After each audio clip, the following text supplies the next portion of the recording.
ناظرین، آج ہم روزہ اور سحری کے موضوع پر گفتگو کریں گے۔ سحری روزے کا ایک اہم حصہ ہے۔ دوسرے لفظوں میں روزے کی ابتدا سحری سے ہوتی ہے۔ یہ سحری کیا چیز ہے اور اس کی کیا اہمیت ہے اور اس کا وقت کب ہوتا ہے؟ قرآن پاک میں اس کے بارے میں اللہ سبحانہ وتعالی نے فرمایا، کلوا واشربوا حتی یتبین لکم الخیط الابیض من الخیط الاسود من الفجر، کھاؤ اور پیو یہاں تک کہ واضح ہو جائے تمہارے لیے سفید دھاگا سیاہ دھاگے سے فجر کے وقت۔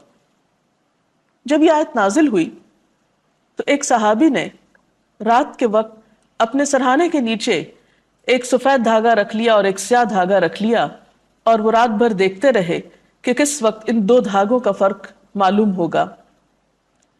جب وہ اس چیز کو پہچان نہ پائے تو انہوں نے نبی صلی اللہ علیہ وسلم سے اس بارے میں ذکر کیا، تو آپ نے فرمایا کہ اس سے مراد سیاہی شب کی دھاری ہے اور سفیدہ صبح کی دھاری ہے، یعنی جب رات اور دن آپس میں الگ الگ نظر آنا شروع ہو جائیں، یا دن کا آغاز ایک طرح سے یا فجر کا آغاز ایک طرح سے نمایاں ہونے لگے، تو وہ وقت سحری کا وقت ہوتا ہے۔ نبی اکرم صلی اللہ علیہ وسلم کے زمانے میں سحری کے لیے آذان ہوا کرتی تھی۔ ایک متفق علیہ روایت کے مطابق حضرت عائشہ رضی اللہ تعالی عنہا سے روایت ہے کہ حضرت بلال رضی اللہ تعالی عنہ رات کو سحری سے قبل آذان دے دیا کرتے تھے۔ چنانچہ آپ صلی اللہ علیہ وسلم نے فرمایا کہ اس وقت تک کھاؤ پیو جب تک کہ ابن ام مکتوم آذان نہ دے دیں، اس لیے کہ ابن ام مکتوم ایک صحابی کا نام ہے، اس وقت تک آذان نہیں دیتے جب تک فجر نہ ہو جائے۔ اور سحری میں یہ بات بہت اہم ہے کہ انسان کچھ نہ کچھ کھا لے یا کچھ پی لے، کیونکہ بغیر کھائے پیے روزہ رکھنا کچھ پسندیدہ نہیں۔ نبی اکرم صلی اللہ علیہ وسلم نے 2 بار فرمایا، تم لوگ وصال سے بچو یا صوم وصال سے بچو۔ اہل کتاب اور مسلمانوں کے روزوں میں جو فرق ہے وہ سحری ہی کو قرار دیا۔ مسلم کی ایک حدیث میں آتا ہے، عن عمرو بن العاص قال قال رسول اللہ صلی اللہ علیہ وسلم فصل ما بین صیامنا وصیام اہل الکتاب اکلۃ السحر۔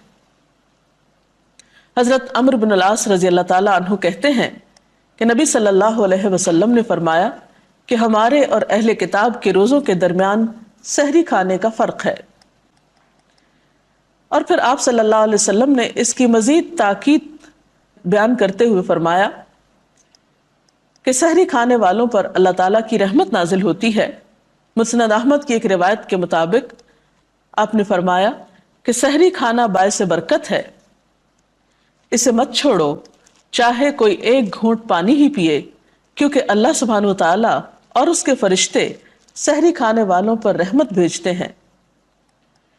حضرت انس سے بھی روایت ہے، قال قال رسول اللہ صلی اللہ علیہ وسلم تسحروا فإن فی السحور برکہ، کہ سحری کیا کرو کیونکہ سحری کرنے میں برکت ہے۔ گویا یہ ایک بابرکت کھانا ہے اور پسندیدہ ہے۔ اس سے یہ پتہ چلتا ہے کہ ہمارا دین ہمیں اعتدال سکھاتا ہے۔ جہاں دن بھر کھانے پینے سے بچنے کے لیے کہا گیا، وہاں روزے کے ابتدا میں یا آغاز میں کھانا کھانا یا کچھ بھی کھانا پسندیدہ قرار دیا گیا، اور کچھ نہ کھانا اس سے منع کیا گیا۔ عام طور پر ہوتا یہ ہے کہ جب ہم ایک کام شروع کرتے ہیں پھر اس میں ہمیں لطف آنے لگتا ہے، پھر ہم اسے کرتے ہی جانا چاہتے ہیں، لیکن نیکی کے کام میں بھی اعتدال ضروری ہے اور انتہا پسندی درست نہیں۔ اسی لیے ہم دیکھتے ہیں کہ سحری کو آپ صلی اللہ علیہ وسلم نے مبارک ناشتے کا نام دیا۔ ارباز بن ساریہ سے روایت ہے، کہتے ہیں کہ ایک دفعہ آپ صلی اللہ علیہ وسلم نے رمضان میں مجھے اپنے ساتھ سحری کھانے کے لیے بلایا اور فرمایا کہ ہلم الی الغداء المبارک، آؤ مبارک ناشتے کے لیے۔ یعنی آپ نے سحری کی دعوت کس طرح دی کہ آؤ مبارک ناشتے کے لیے۔ سحری آپ کسی بھی چیز سے کر سکتے ہیں، باقاعدہ کھانا بھی کھا سکتے ہیں، کھجور بھی کھا سکتے ہیں، دودھ پی سکتے ہیں، پانی پی سکتے ہیں، کسی بھی چیز سے آپ سحری کر سکتے ہیں، لیکن سحری کے وقت کھجور کھانا پسندیدہ عمل ہے۔ عن ابی ہریرہ قال قال رسول اللہ صلی اللہ علیہ وسلم نعم سحور المؤمن التمر، آپ نے فرمایا کہ مومن کے لیے بہترین سحری کھجور ہے۔ اب سحری سے متعلق کچھ چیزیں ایسی ہیں کہ جن کا ہمیں خیال رکھنا چاہیے۔ عام طور پر بہت سے لوگ صرف سحری اس لیے نہیں کھاتے کہ وہ صبح اٹھ نہیں سکتے یا ان کو اٹھنا مشکل لگتا ہے۔ تو ظاہر ہے کہ اگر ہمیں یہ معلوم ہو کہ سحری کھانے والوں کے لیے فرشتے دعا کرتے ہیں اور یہ ایک بابرکت چیز ہے اور سحری کھا کر روزہ رکھنا زیادہ اجر و ثواب کا باعث ہے، تو ہم اس کے لیے کوشش کریں گے۔ لیکن کوشش کس طرح کی جائے؟ تو اس میں پہلی چیز تو یہ ہے کہ رات کو جلدی سویا جائے۔ ویسے بھی آپ صلی اللہ علیہ وسلم کا طریقہ یہ تھا کہ نماز عشاء کے بعد آپ باتیں کرنے کو ناپسند کرتے تھے اور سو جایا کرتے تھے۔ تو گویا اگر رات کے وقت انسان جلد سو جاتا ہے تو صبح سحری کے وقت اٹھنے میں اس کو مدد مل سکتی ہے۔ پھر اسی طرح یہ ہے کہ اگر کسی کو اس وقت کھانا پکانے میں مشکل ہو تو آپ یہ بھی کر سکتے ہیں کہ رات کے وقت کچھ تیاری کر کے سو جائیں، اور اگر کھانے کو دل نہ بھی چاہے تو کوئی ایسی چیز اختیار کر لیں جو آپ کی پسندیدہ ہو، یا پھر یہ ہے کہ اس وقت آپ تھوڑا سا ہی کچھ لے لیں، کیونکہ آہستہ آہستہ یہ عادت آپ ڈیولپ کر سکتے ہیں۔ اگر ایک دن آپ تھوڑا سا کھائیں گے، پھر دوسرے دن تھوڑا اور کھا سکتے ہیں۔ اور پھر یہ بھی ہے کہ کھانے میں اعتدال برتنا چاہیے، ایسی چیزیں کھانے سے بھی پرہیز کرنا چاہیے کہ جس سے آپ کو تکلیف ہو اور آپ کو بھاری پن محسوس ہو، کیونکہ اس سے پھر عبادت کی لذت ختم ہو کر رہ جاتی ہے۔ بعض اوقات یہ دیکھا گیا ہے کہ لوگ سحری کے وقت سے صحیح فائدہ نہیں اٹھاتے۔ سحری کا وقت ایک بہت بابرکت وقت ہوتا ہے، اس وقت دعائیں قبول ہوتی ہیں، اس وقت اللہ کے حضور جھکنا اور خشوع و خضوع سے نماز ادا کرنا ایک بہترین عبادت ہوتی ہے۔ اگر اس وقت تھوڑا بہت کھانے کے بعد انسان اپنے وقت کو ذکر الہی میں گزارے تو یہ انسان کے لیے بہت سعادت کا باعث ہو سکتا ہے اور اس کی روحانی قوت میں مزید اضافے کا سبب ہو سکتا ہے۔ لیکن یہ دیکھا گیا ہے کہ بعض اوقات لوگ اس وقت پھر سو جاتے ہیں۔ پھر اسی طرح یہ کہ بعض لوگ اس وقت کو بات چیت کرنے میں، ٹیلی فون کرنے میں، گپ شپ میں گزار دیتے ہیں۔ تو فجر کا وقت بہت سہانا وقت ہوتا ہے، اس وقت کو روزہ رکھنے کے بعد نماز پڑھیے، نماز کے بعد قرآن پاک کی تلاوت کیجیے، کیونکہ ان قرآن الفجر کان مشہودا، اس وقت فرشتے حاضر ہوتے ہیں۔ ذکر اذکار کیجیے۔ نبی صلی اللہ علیہ وسلم صبح و شام کچھ مخصوص اذکار بھی کیا کرتے تھے جو صبح و شام کی دعاؤں کے نام سے معروف ہیں۔ وہ دعائیں حفاظت کی دعائیں بھی ہیں، تو اگر اس وقت انسان ان دعاؤں کو پڑھتا ہے تو وہ اس کے لیے بہت اجر و ثواب کا باعث ہے۔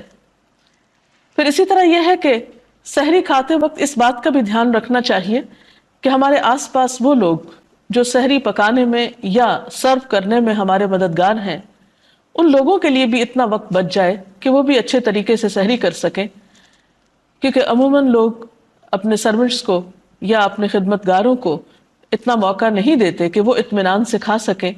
ہمارا دین تو ہمیں یہی سکھاتا ہے کہ ہم دوسروں کا بھی خیال رکھیں، دوسروں کی غمگساری کریں اور دوسروں کی مدد کریں۔ تو اگر ہم اپنی عبادت کے وقت خود غرض ہو جائیں گے اور دوسروں کا لحاظ نہیں رکھیں گے تو اس سے عبادت کی صحیح روح کو نہیں پا سکیں گے۔ بہرحال سحری سے متعلق اگر آپ کے ذہن میں کچھ مزید سوال ہوں تاکہ اس موضوع کو مزید واضح کیا جا سکے تو آپ سوال کر سکتے ہیں۔ سومی وصال سے کیا مراد ہے؟ وصال کا لفظ وصل سے ہے جس کا معنی ہے ملانا۔ اہل کتاب میں روزے کے مختلف طریقے رائج تھے، جس میں سے ایک طریقہ صوم وصال کا تھا اور اس کی بھی کئی شکلیں تھیں۔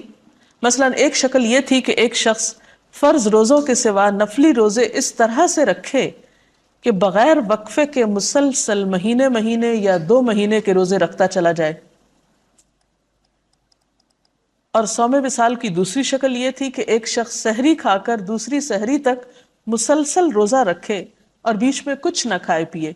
تو آپ صلی اللہ علیہ وسلم نے اس سے منع فرمایا ہے، کیونکہ یہ انسان کے اوپر بہت مشقت کا سبب بن جاتا ہے، اور اس طرح کی فاقہ کشی جو ہے اس میں پھر عبادت کی اسپرٹ کم ہو جاتی ہے اور نفس کشی کا ایک دوسرا رجحان پیدا ہوتا ہے جو پسندیدہ نہیں، کیونکہ اسلام میں عبادت کی غرض یا مقصد اذیت دینا نہیں ہے، تربیت کرنا ہے۔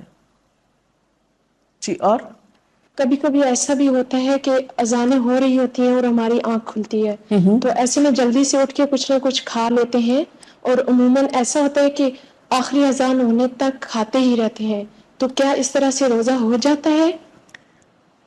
اس میں آپ دیکھیے کہ سحری کھانے میں تاخیر جو ہے وہ پسندیدہ ہے۔ اب آذانوں کے اوقات بعض اوقات مختلف ہو سکتے ہیں، کیونکہ سب آذانیں سحری کے اختتام کا اعلان نہیں ہوتی، اس لیے آپ کے پاس ایسا کیلنڈر یا چارٹ ہونا چاہیے جس سے آپ کو یہ معلوم ہو کہ سحری کھانے کا وقت کب تک ہے۔ لیکن یہ ہے کہ یہ سمجھنا کہ بہت جلدی سحری کھا لینے سے زیادہ ثواب ملے گا تو ایسا نہیں۔ مثلاً آپ صلی اللہ علیہ وسلم سے روایت ہے کہ 3 باتیں اخلاق نبوت میں سے ہیں۔ نمبر 1 روزہ جلدی افطار کرنا، نمبر 2 سحری دیر سے کھانا یعنی آخری وقت تک کھانا، اور نمبر 3 نماز میں دایاں ہاتھ بائیں ہاتھ کے اوپر رکھنا۔ اور اسی طرح آپ صلی اللہ علیہ وسلم سے ایک اور روایت ہے کہ آپ نے فرمایا جب کوئی آدمی آذان سنے اور پینے کا برتن اس کے ہاتھ میں ہو تو اسے فوراً نہ رکھ دے بلکہ اپنی ضرورت پوری کر لے۔ تو اگر ایک شخص ایسے وقت میں اٹھا کہ جب آذان ہو رہی ہے، اب اس وقت میں کچھ کھانے کا وقت تو نہیں ہوگا، کچھ پی سکتا ہے، مثلا دودھ کا گلاس پی سکتا ہے، ایک آدھ کھجور کھا سکتا ہے، تو 2-4 منٹ کا وقت اس کو مل سکتا ہے، تو اس میں آذان کے اختتام تک اگر وہ اپنی ضرورت پوری کر لے تو کوئی حرج نہیں۔ لیکن پھر یہ یاد رہے کہ آذان سحری کے اختتام کی آذان نہیں ہوتی، وہ نماز فجر کے اعلان کے لیے ہوتی ہے۔ اگر آپ کے پاس ایسا نظام الاوقات ہے جس سے آپ کو یہ پتہ چل جائے کہ سحری کا آخری وقت کون سا ہے اور اس سے 2-4 منٹ آگے پیچھے ہو جائے تو انشاءاللہ تعالی روزہ ہو جائے گا۔ اگر کسی وجہ سے سحری نہیں کر سکے تو کیا سحری کیے بغیر روزہ ہو سکتا ہے؟ جی ہاں، بالکل روزہ ہو جائے گا۔ اگر آپ نے رات کو سونے سے پہلے یہ نیت کی تھی کہ صبح میں روزہ رکھوں گی تو انشاءاللہ تعالی اگر سحری نہیں بھی کھائی تب بھی روزہ ہو جائے گا۔ اس کے ساتھ ہی ہماری آج کی گفتگو کا وقت ختم ہوتا ہے۔